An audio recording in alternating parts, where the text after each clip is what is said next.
तनिषा भिसे मृत्यू प्रकरणी ससून रुग्णालयानं अहवाल सादर केलाय।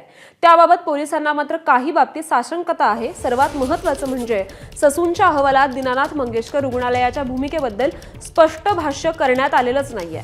कुटुंबियांनी मात्र दीनानाथ रुग्णालयावरच आरोप केले होते। त्यामुळे दीनानाथ रुग्णालय आणि डॉक्टर सुश्रुत घैसास यांच्या भूमिकेबद्दल विस्तृत माहिती द्या अशी विनंती पोलिसांनी ससून रुग्णालयाच्या वैद्यकीय समितीला केली आहे। या संदर्भात अधिक माहिती देत आहेत आपले प्रतिनिधी मिकी घाई। मिकी, या अहवालात नेमकं काय म्हटलंय आणि आता नातेवाईकांचं काय म्हणणं आहे? जर आपण हा अहवाल बघितला जो ससून रुग्णालयाकडून पुणे पोलिसांना देण्यात आलेला होता, या अहवालामध्ये पुणे पोलिसांना स्पष्टता वाटत नाही। त्यामुळे त्यांनी पुन्हा एकदा अभिप्राय ससून हॉस्पिटलकडून मागवलाय।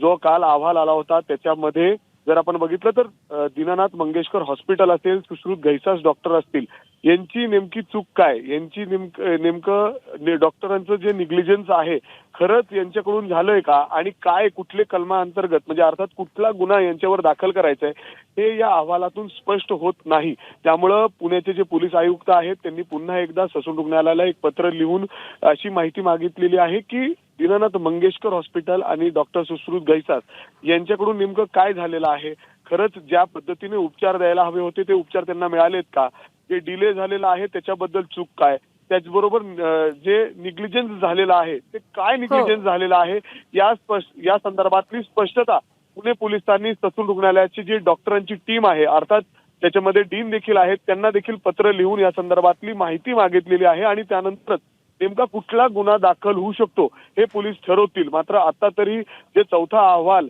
अर्थात ससून रुग्णालयाकडून पोलिसांना मिळालेलं होतं त्यामुळे त्याच्यामध्ये कुठलीही स्पष्टता नाही।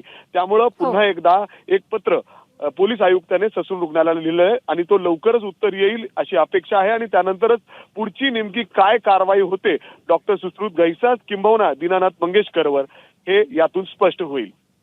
खरं मिकी, या सर्व घटनेवर आपलं लक्ष असेलच। तुर्तास धन्यवाद आपण दिलेल्या या सविस्तर माहितीसाठी। एबीपी माझा, उघडा डोळे बघा नीट।